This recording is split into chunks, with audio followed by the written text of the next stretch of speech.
After I finished my service as a lone soldier in the Israeli army, I realized this was my defining moment. It's time for me to build success, create stories, and the financial freedom that I never had before. I used to be trapped with money, and now it empowers me. Since then, I've developed a multi-million-dollar financial advisory business, a podcast that has been featured on all the global media stations around the world. One of my favorite things to do is educate people on the mindset to build resilient wealth, build success, and have fun doing it. In my show, you will not only get best-of-class tips, amazing stories, a bunch of laughs, but you'll also get a mindset shift from a family of people who have come from nothing and will help you be ready to succeed. Welcome to the Resilient Riches Podcast. Welcome, everybody, to another episode of Resilient Riches. Today, we are going to biohack your life, and we're going to do it with health. We're going to do it very, very differently. We're going to throw some perspectives in there, but really push something a little different. So I thought, let's bring Ryan Munson, who actually coached all the performance athletes out there, who's written a book called F Your Feelings. I don't want to say the word for the people who are sensitive to cursing, who has owned a gym, sold the gym, and has built his business just talking about biohacking. He's a food science nutritionist. He's a personal trainer, and he's run really everything. And if you know anything about me, I was in the fitness space for a very long time. And I thought, let's bring that together. Let's show people how you can build your wealth through your health. So Ryan, thanks so much for coming on the podcast. We're really excited for this conversation. My pleasure. Yair, thanks for having me here, and looking forward to having a great conversation. So Ryan, how can somebody make money and be healthy at the same time? Don't you have to sacrifice your time in the gym and all that stuff? How can people actually get healthier and make money? Yeah, I would say that the thought that those two have to be at odds, or that one has to come at the expense of the other, is incredibly false.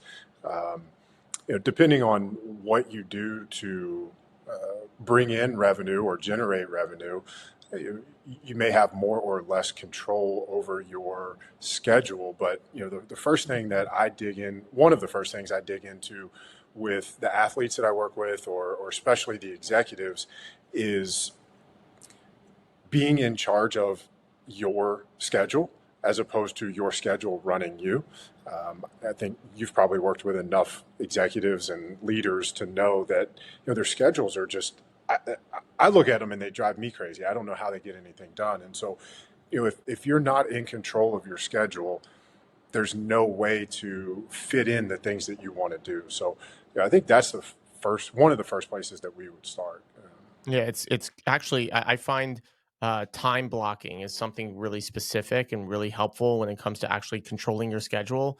I have a friend of mine, and I do the same, that I put every morning for myself. I put every single morning from 9 to 9:30, even though that's like prime working time. I just do family time, and that's blocked out so I can drop my kids off for school. Because I know if I book at 9 o'clock, if people book a meeting at 9 o'clock, that means at 8:30 I have to leave to get to the office. I miss the entire morning with my kids. And how many hours a day do I really get to spend with my children?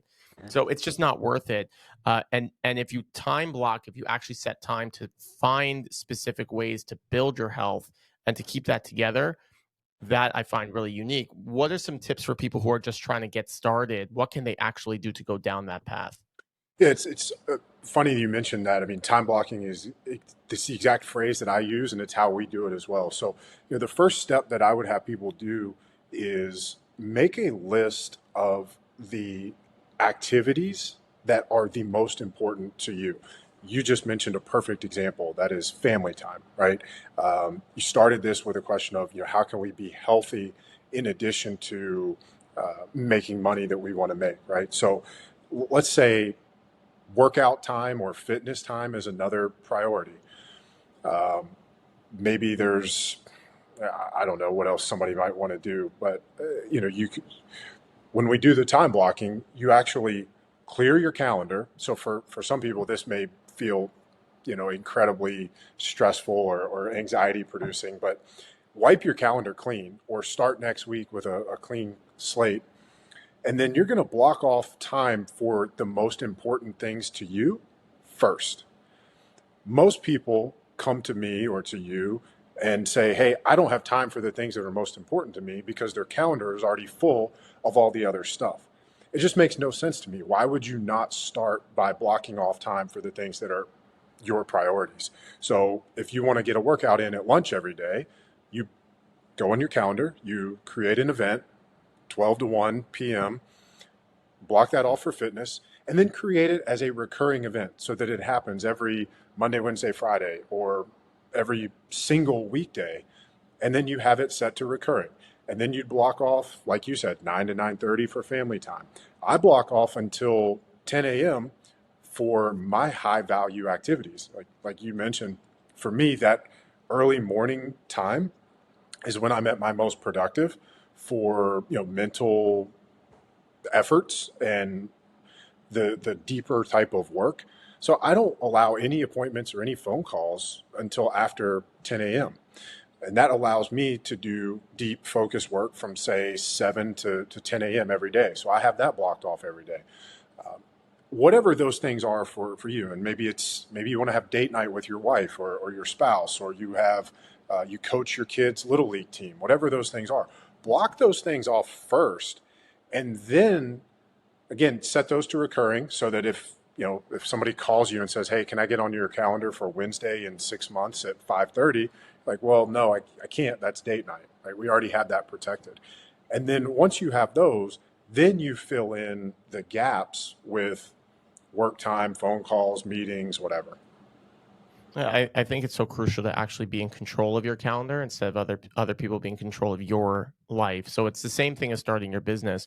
I tell people all the time, it's really important if you want to start your business and you want to start building wealth and want to start building a legacy for yourselves, you need to actually set that time aside to build it. Because Mhm. if not, people will have you build their legacy and their wealth for you. It's being proactive about your own life versus being reactive when it comes to somebody else's life. Because in the end of the day, and there's great employers out there. In the end of the day, they are looking to build their success. You hopefully will pick up the crumbs from their success, but in general, that's really what they're looking to do. There's this big phenomenon right now about biohacking and genetic testing and all this stuff. Just, I know this isn't a finance related, but it's a Yair related. Do you find that productive? Do you find all these supplements productive? Do you find all this actually helpful for people?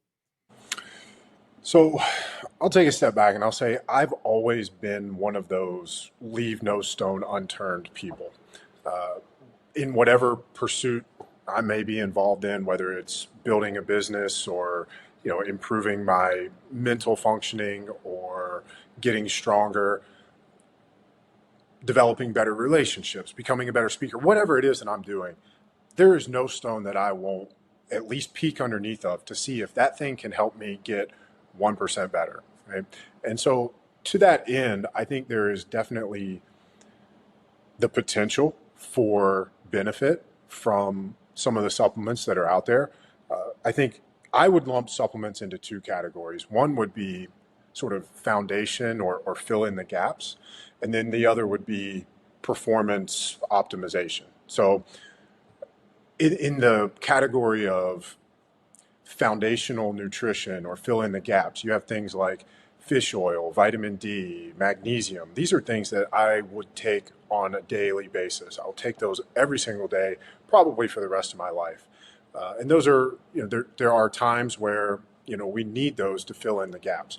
Um, some of the other ones, the nootropics or things like that, I have found what works for me through a series of different tests. I've had my brain hooked up to QEEG. I know what my brainwave pattern looks like, and that allows me to understand, which way I need to take my brain for better performance. For example, my brain produces one standard deviation more than the norm of alpha brainwaves. The um, neuroscientist who did the reading told me that if we were looking for pathology, we could you know we could call that attention deficit hyperactive disorder, ADHD. Right? The further you get from the norm, the more that occurs. Well, I bring that up because some nootropics or cognitive enhancers increase the amount of alpha brainwaves that you produce.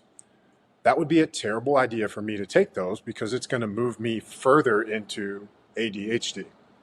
All right, So, great. So, I mean, I like what you're saying because it allows when you start using these types of techniques. If you're somebody that gets very anxious when you have to pick up the phone to call somebody and you're taking things that allow for more anxiety and makes things even worse, you got to make sure that you're actually managing who you are and then put that out there. So we tell people all the time, wealth is going to be built through your behavior. If somebody is stressed, all of a sudden they want to talk to people less, and then all of a sudden they make less money. If somebody is less stressed, all of a sudden they'll want to talk to more people, hang out with more people, enjoy more, and then they'll make more money, they'll learn more from other people, they'll network better, all the really crucial things that you're doing. But the difference is if you know yourself first, you're actually able to then optimize yourself. I cut you off a little bit, but I want to get to the next thing. You sold a business before, you sold your gym before. What was the effect and what was the biggest mistake you made during the process of selling it? And what was the best thing you did after you sold it? Biggest mistake I made prior to selling, and Financial then mistake. Sorry, financial mistake. sure, not having members signed to long-term contracts. While I had the gym, I was of the belief that, or I ran the business to the point where, if you didn't want to be here, I didn't want you locked into a contract. I came from being a personal trainer in a big box facility, so I knew their business model was, get people signed up, and then you don't care whether or not they actually show up. And as a matter of fact, big box gyms make their money by you not showing up and putting the wear and tear on the machines. I didn't want my facility to be that way. If you were a member, I cared about you. I wanted you in there. And so anyway, I ran month to month memberships. It was just automatically renewing, but you could cancel anytime.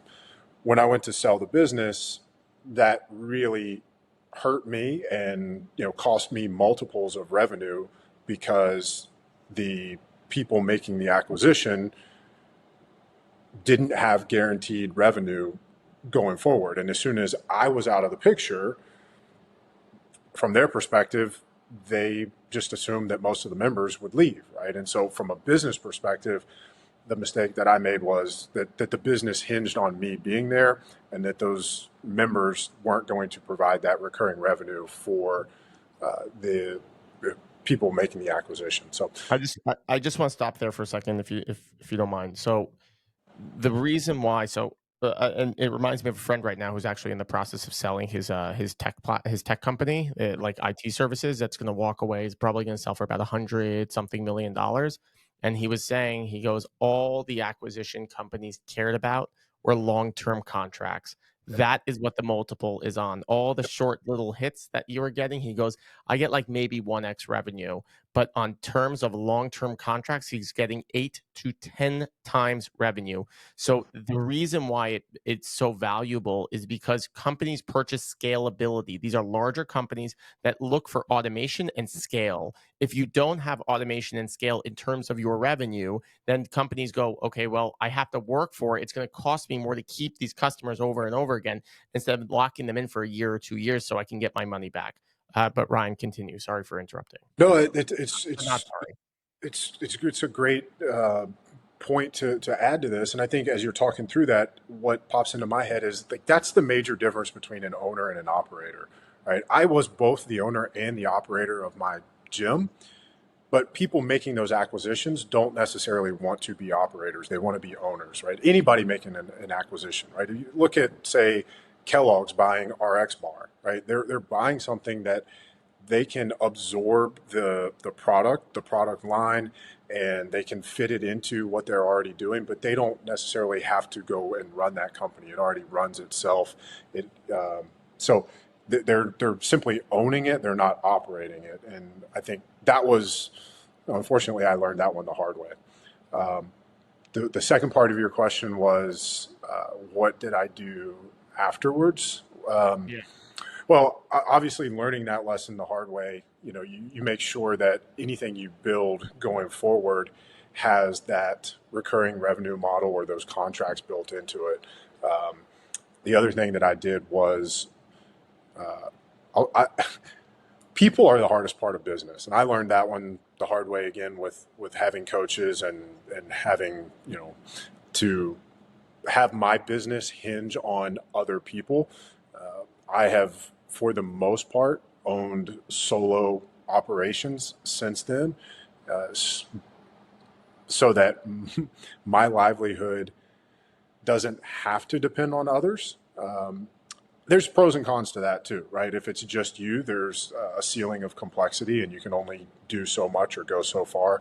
But those are things that could be outsourced, virtual assistants and, hiring one-off or subject matter experts who then work on performance-based compensation packages as opposed to straight up employees.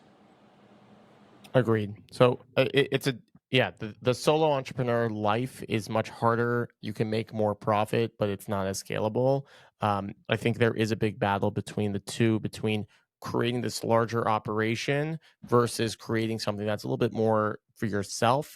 If you look at like Shark Tank, for example, when they go out and acquire something, the things that they will not acquire, they say it looks like a great business, but it's a great business for you.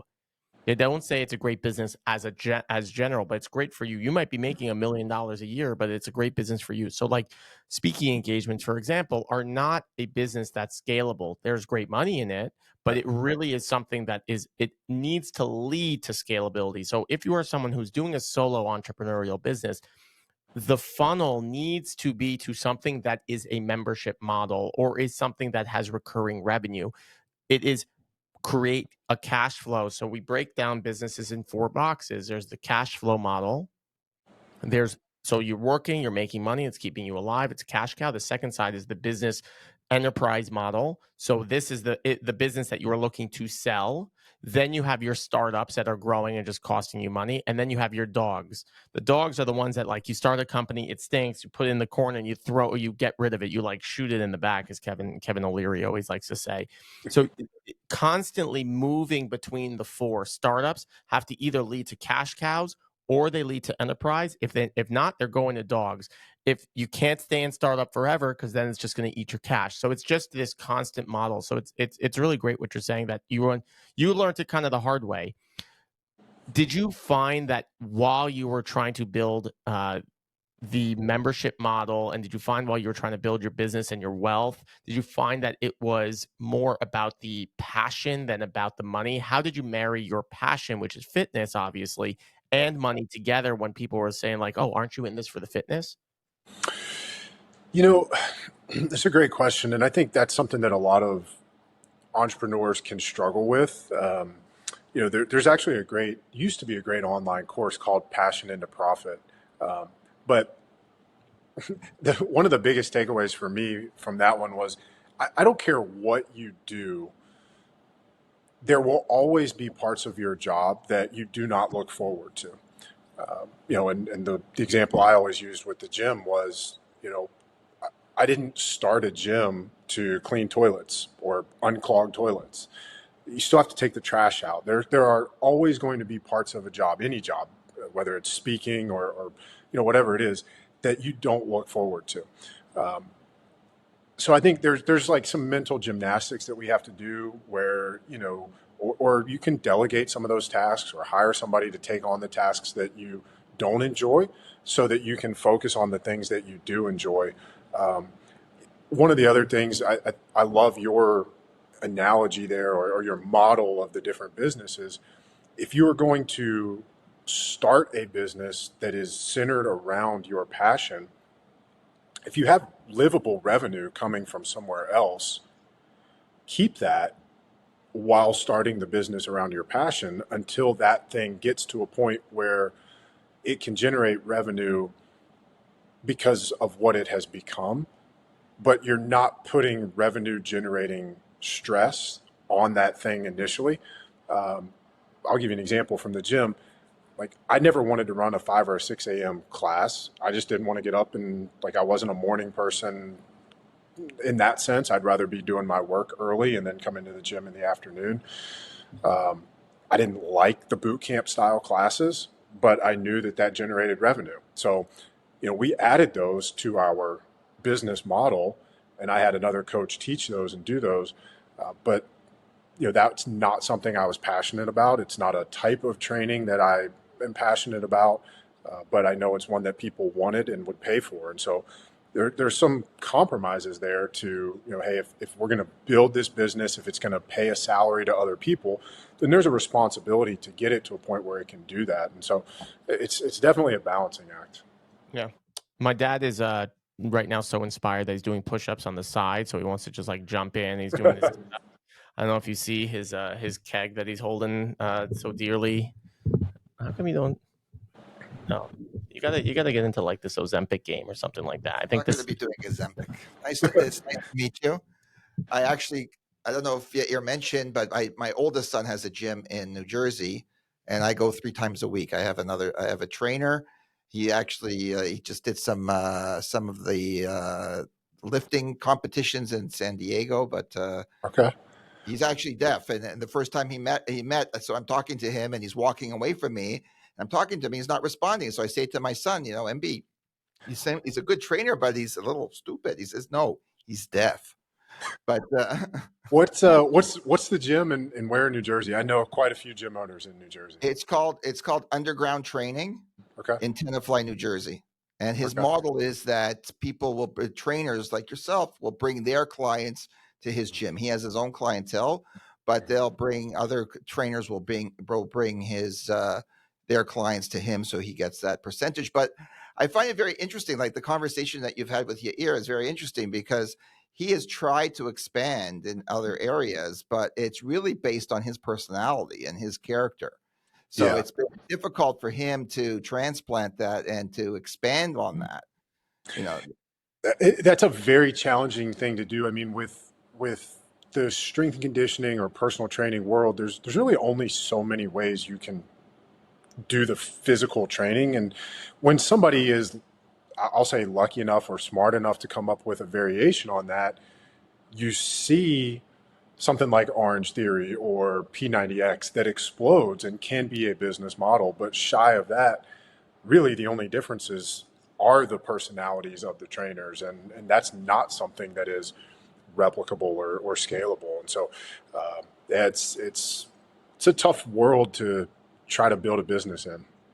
yeah, he's had that challenge also. He's working on some other projects now, so we'll see how that goes.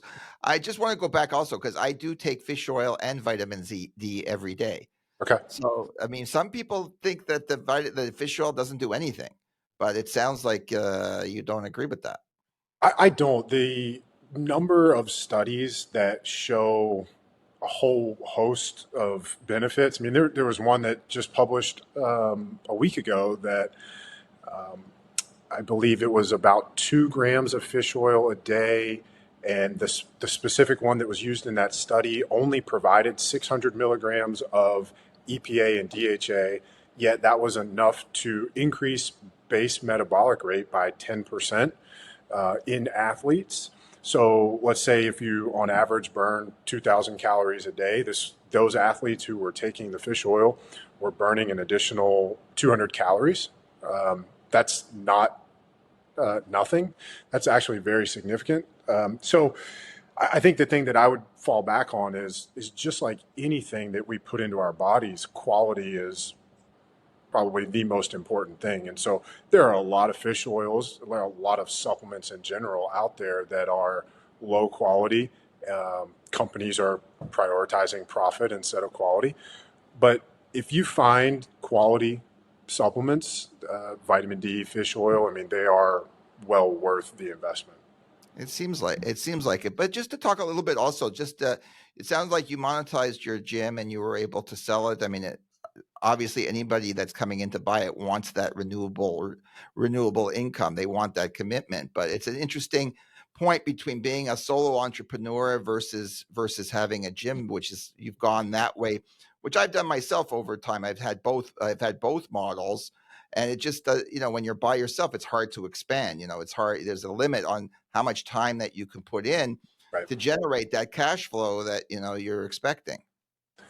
No, you're absolutely right. And I think that's one of the things that I learned about myself is, um, you know, I am very, and this is something I talk to as I coach founders and leaders now. People like me and people that I work with, we're very, probably a lot of your listeners are very driven. You operate with a sense of urgency. As I said earlier, you're leaving no stone unturned in that pursuit of optimization. For people like that, it's very, very challenging and frustrating to develop talent and I'm saying that in a growth mindset way. The fixed mindset would be it's frustrating to have employees that don't work as hard as you want to. And look, let's face it, no one's going to work as hard on your business as you will.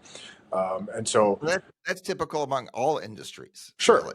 Right. And so part of what we do is we'll do some financial planning to get started with, to project, see what the model looks like. If the economic model that you're proposing works, it never ends up being what you expect it to be, but at least you have that foundation. But as opposed to that, your costs are over your profit, or you have to work, a huge amount of hours to generate the income that you're requesting. So then, it just doesn't work. So we'll do a lot of that type of planning just on the financial side, whether it's on the personal budget or it's going to be projection. But I don't want to take up too much of your time. Yair's already giving me the signal. So pass it back to him. Nice to meet you. I think Good to meet you too. Everybody, the whole family says you should do Ozempic.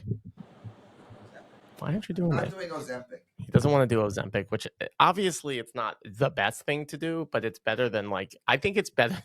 The Ozempic concept is better than what they used to do? They used to cut your stomach and used to stitch it, or they used to put a band around your stomach.